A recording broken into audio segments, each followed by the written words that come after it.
Subscribe কৰক job information of Assam চেনেলটো আৰু লগতে থকা বেল আইকনটো প্ৰেছ কৰিবলৈ নাপাহৰিব যাতে সকলোখিনি জব আপডেট আপোনালোকে পাই থাকে। বন্ধুসকল, শোণিতপুৰ জিলাত ট্ৰেজাৰী অফিচত ৰিক্ৰুটমেণ্ট ওলাইছে 2019 বৰ্ষৰ কাৰণে আৰু পদটো হৈছে জুনিয়ৰ একাউণ্ট এছিষ্টেণ্ট আৰু তাৰ কাৰণে সৰ্বমুঠ 7টা পোষ্ট খালী হৈ আছে আৰু আপোনালোকে তাৰ কাৰণে অনলাইন যোগে এপ্লাই কৰিব পাৰে আৰু এপ্লাই কৰাৰ কাৰণে লাষ্ট ডেট হৈছে 20-3-2019 তাৰিখ আৰু নেম অফ দ্য পোষ্ট হৈছে জুনিয়ৰ একাউণ্ট এছিষ্টেণ্ট গ্ৰেড 3 হয় আৰু নাম্বাৰ অফ পোষ্ট সৰ্বমুঠ 7টা আছে। আনৰিজাৰ্ভ 3টা, OBC MOBCৰ কাৰণে 2টা, SC STৰ কাৰণে এটাকৈ আছে আৰু PWD কেণ্ডিডেটৰ কাৰণে এটাও নাই, ইয়াত নীল বুলি কৈছে। আৰু আপোনালোকৰ এডুকেশ্যন কোৱালিফিকেশ্যন হ'ব লাগিব বুলি কৈছে। আপোনালোকে ৰিকগনাইজ ইউনিভাৰ্চিটিৰ পৰা আপোনালোকে ডিগ্ৰী পাছ কৰা হ'ব লাগিব বুলি কৈছে আৰু আপোনালোকৰ সাধাৰণ জ্ঞান থাকিব লাগিব। স্কিল কম্পিউটাৰৰ ওপৰত আপোনালোকৰ সাধাৰণ জ্ঞান থাকিব লাগিব, য'ত word processor, spreadsheet, presentations, graphics, concept of database, internet, email আদি আপোনালোকৰ সাধাৰণ জ্ঞান থাকিব লাগিব বুলি কৈছে। আৰু বিশেষকৈ তেওঁলোকে কৈছে যে আপোনালোকৰ 6 মাহ ডিপ্ল'মা চাৰ্টিফিকেট থকা হ'ব লাগিব। কম্পিউটাৰ এপ্লিকেশ্যনৰ ওপৰত আপোনালোকে ছমহীয়া কম্পিউটাৰ কোৰ্চ কৰা আপোনালোকৰ চাৰ্টিফিকেট থাকিব লাগিব বুলি তেওঁলোকে কৈছে। আৰু নেশ্যনেলিটি আপোনালোকৰ ইণ্ডিয়ানেই হ'ব লাগিব, যিহেতু ভাৰতত চাকৰি সেইকাৰণে নেশ্যনেলিটি ইণ্ডিয়ান হ'ব লাগিব বুলি তেওঁলোকে কৈছে।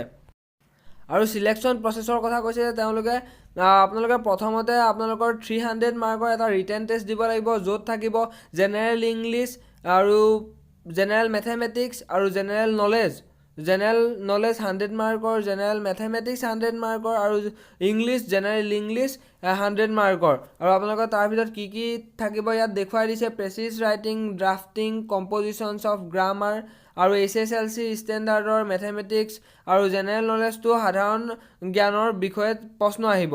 আৰু তাৰ উপৰিও আপোনালোকে 50 মাৰ্কৰ এটা কম্পিউটাৰ টেষ্ট দিব লাগিব বুলি কৈছে।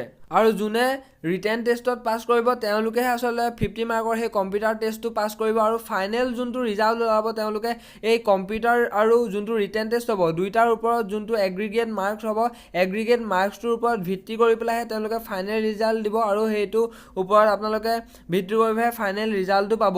আৰু ইয়াত কোনো ধৰণৰ ভিভা ভইচ টেষ্ট নাথাকে, কোনো ধৰণৰ মৌখিক শিতানৰ প্ৰশ্নৰ আপোনালোকে সন্মুখীন হ'বলগীয়া নহয়।